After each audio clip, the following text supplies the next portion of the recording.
Bien plus qu'un podcast dédié aux femmes, Nissa Podcast, c'est ton podcast. Des histoires de vie, des témoignages, des interventions, des cœurs éprouvés, des conseils aussi personnels que professionnels. et bien plus encore. Ici, deux sœurs prêtes à t'écouter sans aucune contrepartie. Deux sœurs aussi ambitieuses que passionnées de faits de société. Deux sœurs qui souhaitent qu'à ton tour, tu fasses de tes difficultés la cause d'une force implacable et d'une foi inébranlable. Oui, car Allah ne nous a-t-il pas dit qu'après la difficulté est certes une facilité? Tu es là, nous sommes aussi. Ta voix compte, ton parcours nous inspire. Assalamu alaikum wa rahmatullahi wa barakatuh. درب العفاف فاسلكي لا تخافي.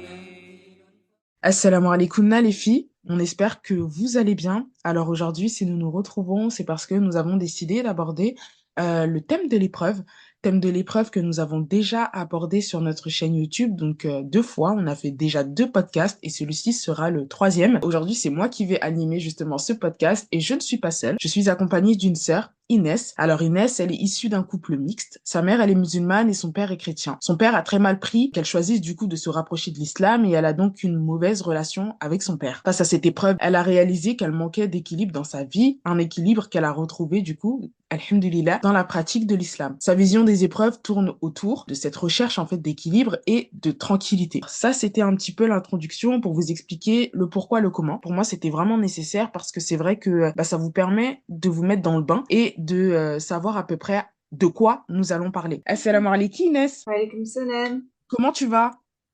Ça va, j'ai bien, alhamdoulilah, et toi? Ça va, super. Pas trop stressé? Non, ça va. Super, super. Là, je viens d'introduire un petit peu ton histoire qui nous a particulièrement marqué. Et pourquoi je dis que ça nous a marqué? Parce que c'est vrai que toi, tu vis ce que de nombreuses personnes vivent. Et surtout aujourd'hui, ça va continuer. Je sais pas si je dois dire malheureusement ou heureusement, mais d'ailleurs, tu me le diras. Mais ça va continuer, c'est-à-dire qu'il y a pas mal d'enfants issus de couples mixtes, ce qui fait qu'en fait, eux, ils sont un petit peu perdus de se dire, ah, est-ce que je prends la religion de mon père ou est-ce que je prends la religion de ma mère? Et si je prends la religion de l'un des deux, quelle relation je vais avoir avec l'autre?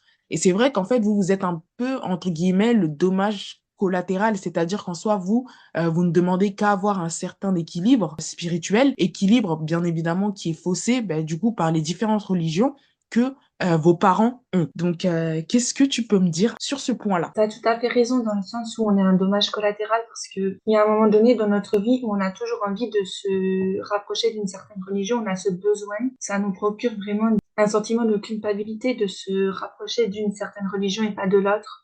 Moi, en tout cas, c'est ce que j'ai ressenti quand je me suis rapprochée de la religion de ma mère. Je savais que ça allait faire énormément de problèmes.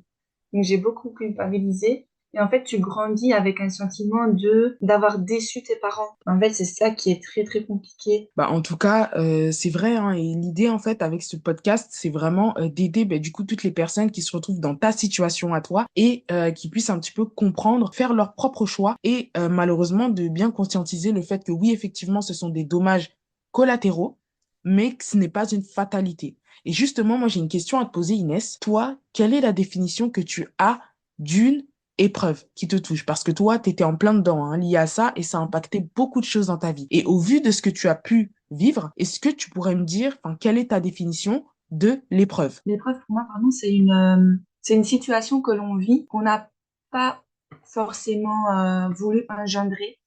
Donc, et c'est une situation qu'on n'arrive pas forcément non plus à gérer, qui est sur le moment assez difficile pour nous, mais quand on en sort, alhamdoulilah, nous rapproche tellement de Dieu et nous, on en sort plus fort, beaucoup plus apaisé. Pour moi, une épreuve, ça nous ouvre, ça nous ferme certaines portes, mais ça nous ouvre des portes encore meilleures pour nous. Du coup, cette épreuve, et comme tu l'as très justement souligné, de toute façon, spirituellement parlant, nous, on sait très bien et on sait pertinemment que l'épreuve, de toute façon, elle n'est pas là pour te détruire, elle est là pour te purifier. Et toi, ça a été ton cas, ça t'a rapproché d'Allah subhanahu wa ta'ala, ça t'a rapproché de la religion et de la sunna du prophète Mohammed sallallahu alayhi wa sallam. Surtout que nous, avec Oubi, on ne cesse de le dire à chaque fois, accueillez votre épreuve à bras ouverts. Peut-être que il y a certaines sœurs ou même quelques frères, peut-être que eux ne comprendront pas en fait justement cette notion d'accueil de l'épreuve, Mais en fait, c'est de ça dont il s'agit dans le sens où Allah t'a choisi pour vivre cette épreuve. Et il y a une véritable leçon derrière. Donc, autant l'accueillir, histoire que ça t'apporte une leçon qui t'aide à avancer dans la vie. Le but d'une épreuve, c'est pas de t'abattre, hein, clairement. C'est de devenir la meilleure version de toi-même et de t'adapter en fonction de tous les changements qu'il puisse y avoir dans ta vie, des changements relationnels, des changements professionnels, des changements même spirituels. Il faut que tu t'adaptes. Il faut que tu t'adaptes face à ça. Toi, Inès, est-ce que tes épreuves, elles ont changé la femme que tu es aujourd'hui? Donc, autrement dit, est-ce que ça a vraiment changé la relation que tu peux avoir avec les autres? Oui, oui, beaucoup changé, beaucoup, beaucoup. Faut savoir que quand j'ai commencé à avoir ces épreuves donc avec ma famille, énormément renfermée sur moi-même. Donc ça veut dire que toutes les copines que j'avais, j'avais coupé les ponts avec tout le monde. Je voulais être toute seule parce que du coup moi je me suis sentie vraiment rejetée par ma famille et je me suis dit si ma famille me rejette, pourquoi des personnes qui sont de base inconnues vont rester avec moi? Donc voilà, j'ai coupé les ponts avec tout le monde, j'ai déménagé, j'ai changé de pays carrément. Après, quelques années après, donc ça s'est compté en années, je me suis rendu compte de l'erreur que j'avais faite. J'ai voulu retourner vers ces personnes. Il y en a qui n'ont pas accepté le fait que je revienne, donc voilà, voilà, on a coupé les ponts complètement. Et d'autres qui l'ont accepté et qui sont encore avec moi au jour d'aujourd'hui. Et même à ce moment-là, dans ma relation avec les autres, je me suis rendu compte que, en fait, si Allah enlève une personne de ta vie, c'est pour ton bien. Et qu'une personne qui t'est destinée, tu la retrouveras toujours, quoi qu'il arrive. Donc, tu auras beau déménager, tu auras beau partir, tu auras beau avoir tout ce que tu veux, tu retrouveras ces personnes-là. Voilà, c'est vraiment Allah qui te rapproche de certaines personnes, qui t'éloigne également de certaines personnes. Et voilà, au jour d'aujourd'hui, ma relation avec les autres, c'est que j'ai énormément de mal à faire confiance, mais j'arrive de plus en plus, et même des fois un peu trop, j'arrive de plus en plus à parler avec les gens, à me confier à eux. Voilà, je me sens beaucoup plus apaisée, mais il y aura toujours des séquelles dans le sens où quand je rencontre une personne, je me dis toujours que cette personne-là va m'abandonner, que je vais pas rester, qu'elle va pas rester avec moi, qu'il y aura un moment donné où elle va partir, ou alors où elle va jouer de moi, ou peut-être qu'elle me parle seulement par intérêt, tout ça. Donc, il y a toujours ces petites voix dans ma tête qui me disent ne t'attache pas, ne reste pas trop avec. Mais au final, je le fais quand même.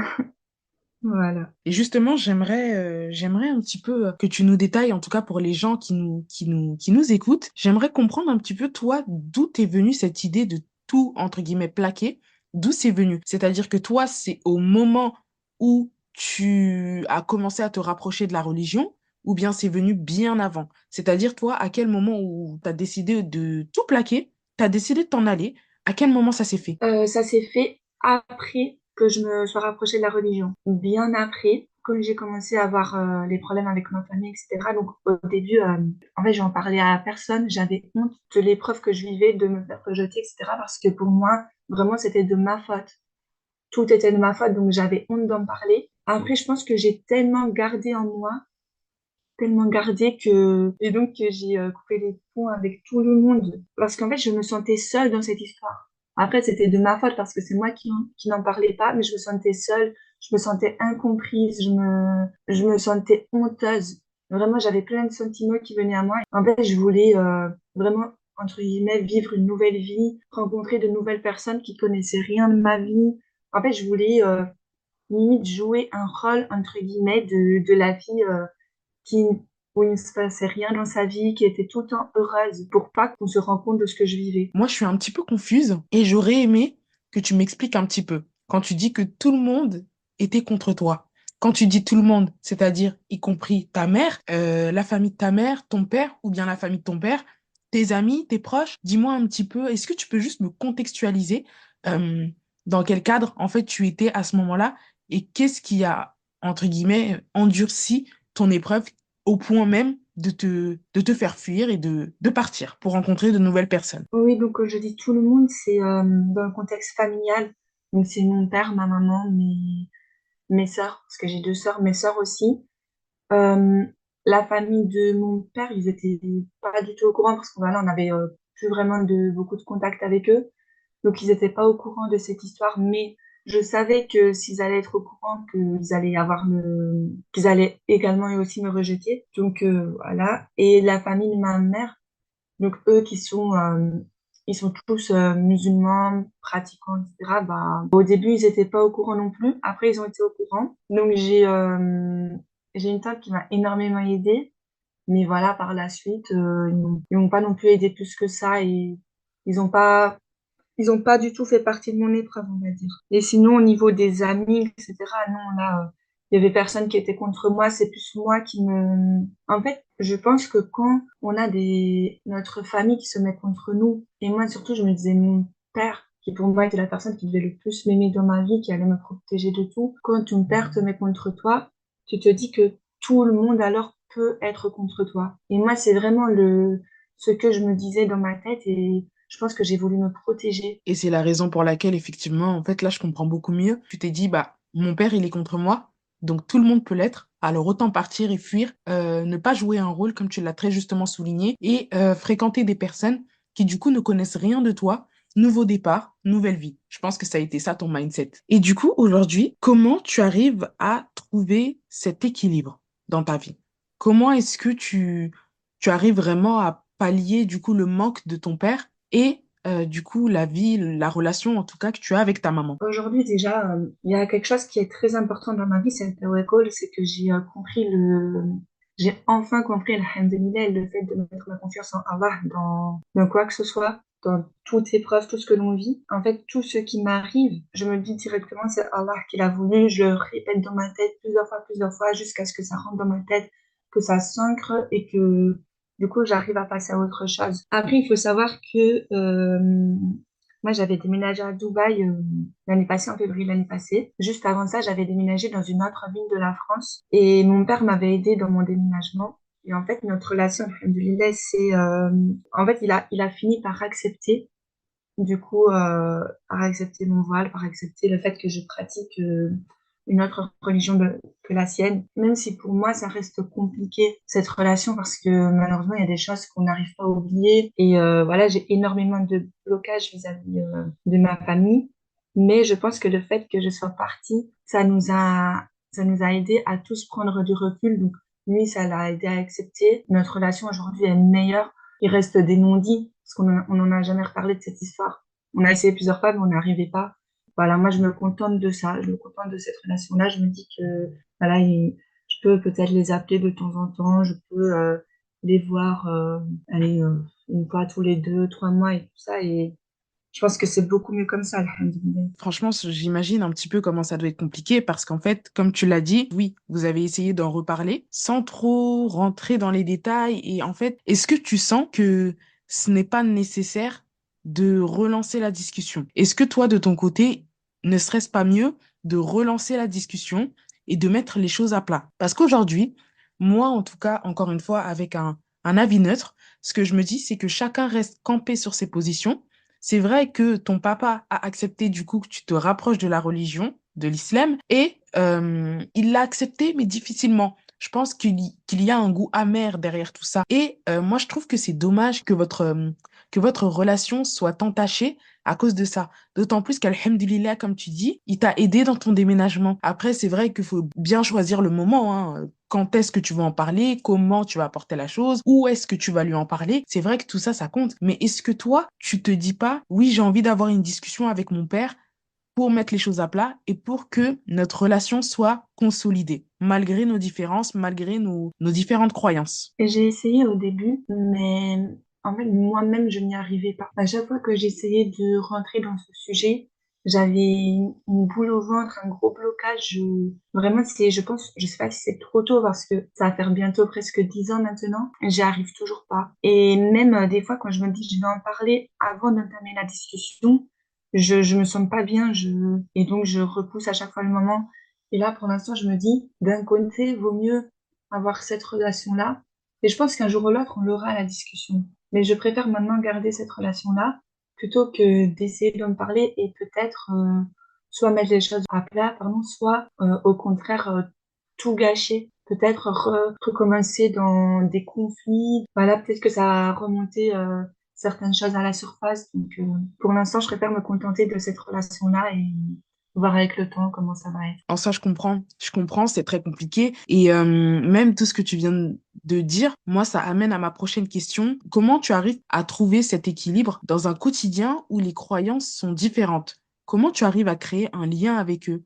Comment, en fait, tu te sens émotionnellement parlant et même spirituellement parlant? Comment tu te sens au milieu de tout ça, cet équilibre-là? Comment tu le trouves? Dans mon quotidien, je vis pas avec des croyances différentes dans le sens où je vis plus du tout avec ma famille. Je vis pas dans le même pays qu'eux. Donc, voilà, je vis toute seule et donc seulement avec mes croyances à moi. Quand je les revois, voilà, en fait, on n'en parle pas. Je pense que on s'est dit chacun maintenant respecte les croyances des autres. Et voilà, quand j'ai envie, quand je vais prier, ben, je vais prier. Quand eux veulent faire, quand mon père veut faire ce qu'il veut faire, ben, il fait ce qu'il veut. Et voilà, on n'en parle pas, chacun fait ce qu'il veut dans son coin. Aujourd'hui, quelles sont du coup les difficultés auxquelles tu peux être confronté dans ta vie de tous les jours et forcément qui est lié avec qui sont liées, enfin les difficultés liées face à la relation que tu as du coup avec tes parents. J'en ai plusieurs, dans le sens où déjà avec ma relation avec les autres, comme j'avais dit au début, à chaque fois que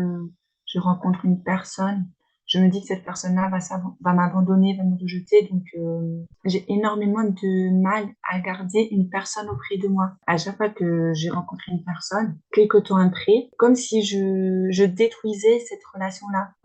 Quand je parle de relation, c'était aussi amical. Je détruisais cette relation-là. J'arrive pas à garder une personne auprès de moi. Voilà, ça, c'est très, très, très compliqué au quotidien parce que des fois, je me dis, à un moment donné, tu te sens seule, en fait, tu restes dans une solitude. Mais après, alhamdoulilah, comme je l'ai dit, j'ai réussi à mettre le tawakkul dans mon quotidien et voilà, c'est ce qui m'aide vraiment à passer au-dessus de toutes mes épreuves. Donc ça, c'est la première séquelle, entre guillemets. Et la deuxième, c'est comme j'ai beaucoup déménagé suite à ça, je me sens très vite lassée d'un endroit et j'arrive pas à rester dans un endroit, dans une ville très longtemps. J'ai constamment envie de déménager, de changer d'endroit, de vivre de nouvelles choses, de découvrir de nouvelles cultures, etc. Et donc ça, au niveau de la stabilité aussi, c'est très compliqué. Effectivement, c'est vrai que c'est compliqué. Franchement, c'est au moins c'est très honnête de ta part du coup de nous évoquer ces difficultés qui entachent profondément ton quotidien et du coup te pourrit un petit peu la vie parce que c'est de ça dont il s'agit dans le sens où voilà, tu as une personne qui se rapproche de toi et tu ne lui fais pas confiance. Ce qui fait que bah tu la fais fuir. Et justement, quand tu dis que t'arrives pas à garder une relation, j'entends par relation moi beaucoup plus amicale, hein, ça passe par quelles étapes entre guillemets? Est-ce que tu peux citer quelques exemples? Par exemple, je vais jamais donner de nouvelles à une personne, à une amie ou quoi, je vais jamais lui donner de nouvelles, jamais prendre de ses nouvelles à elle. Souvent, on me le reproche et des fois, j'essaye, mais après, c'est plus fort que moi, je n'arrive pas. Et les personnes ont énormément de mal à comprendre ça. Et au final, les personnes se disent, bah, Inès, elle s'en fout de nous. Voilà, les personnes ont parfois elles-mêmes, elles en ont marre, en fait, de toujours elles venir vers moi et moi pas venir vers elles. Elles en ont marre de toujours venir vers moi et à un moment donné, elles arrêtent et notre relation s'arrête là. En fait, c'est surtout ça. Et est-ce que toi, tu as essayé d'y remédier justement pour maintenir une amitié? J'ai essayé plusieurs fois, mais en fait, je me sens pas à l'aise. En fait, voilà, c'est ça, j'ai vraiment du mal à aller vers une personne parce que dans ma tête, je me dis que si la personne ne vient pas, elle, vers moi, c'est qu'elle en a pas forcément envie. De l'autre côté, la personne peut se dire la même chose. Mais moi qui ai vécu, on va dire, le rejet dans ma vie, en fait, j'ai peur d'aller vers la personne et qu'après, la personne se sente obligée de me parler, obligée de rester avec moi. Et j'arrive pas à enlever ça de ma tête. Après moi, à titre personnel, justement, ce que je pourrais te conseiller, c'est que tu sais, la personne en face de toi, elle aussi, elle a sans doute vécu le rejet. Quelle qu'en soit la forme d'ailleurs, tu sais, des rejets, tu peux en avoir partout, que ce soit professionnellement, personnellement comme toi, dans ta famille, dû justement à ton changement de, entre guillemets, religion, dû au fait que tu t'es dirigé du coup vers l'islam. C'est vrai que la personne en face de toi, ça se trouve, elle aussi, elle a vécu des rejets. Et elle aussi, en fait, elle est exactement dans le même mindset que toi. Et forcément, s'il n'y en a pas un des deux qui fait le premier pas, la relation, elle va rester au point mort. Pour moi, je pense que c'est pas de la méchanceté, ce que tu fais là. C'est vraiment pas de la méchanceté. C'est le fait que, comme tu as dit, c'est au-delà, en fait, de tes, peut-être, oui, de tes forces. C'est au-delà de ce que tu penses que tu n'es pas capable de faire. Pour moi, tu es vraiment capable de le faire et je pense que ça devrait même te pousser à le faire dans le sens où tu as vécu ce que c'est que le rejet. Toi-même, tu l'as vécu ce que c'est que le rejet. Et le fait de ne pas donner de tes nouvelles ou même de ne pas donner des nouvelles à la personne avec qui tu as une amitié ou peu importe, bah en fait, elle aussi, elle peut se sentir rejetée tout simplement. Mais toi, vu que tu l'as vécu, je pense que c'est plus, même à juste raison, que tu devrais euh, garder un lien justement pour ne pas briser ce lien et du coup bah, que tu te diriges vers une autre amitié. Ou je pense que toi, de ton côté, ce serait vraiment une force, mais vraiment une force que tu pourrais avoir de faire le premier pas. Même si la personne, tu vois, qu'elle n'est pas réticente ou que la personne te fuit, khayr, Inch'Allah. Mais au moins, on ne pourra pas te reprocher bah, d'avoir fait le premier pas et d'avoir fait les causes pour maintenir une relation. Le but, c'est qu'en ayant des amitiés, c'est pas que vous soyez ennemis. Le but, en ayant un ami dans ta vie, ou une meilleure amie, et même au-delà de ça, une sœur, parce qu'en soi, nous sommes tous des frères et sœurs, mais le vrai but, c'est de consolider cette relation et d'avancer ensemble sur un chemin droit. Donc, moi, le conseil que je peux aussi te donner, c'est de faire le premier pas. Même toi, hein, sincèrement, ça va te délivrer d'un poids, ça va pas faire fuir la personne dans tous les cas. Sachant que t'as l'air hyper douce en plus. Vraiment hyper douce, hyper posée. Et ça m'étonnerait que, par exemple, si tu ne serait-ce que même envoies le premier message en demandant ah comment tu vas, ça m'étonnerait que la personne, par exemple, elle te lâche un vu ou après, on n'est pas tous pareils. Mais surtout quand c'est bien amené, tu vois. Oui, oui, je vois, c'est sûr.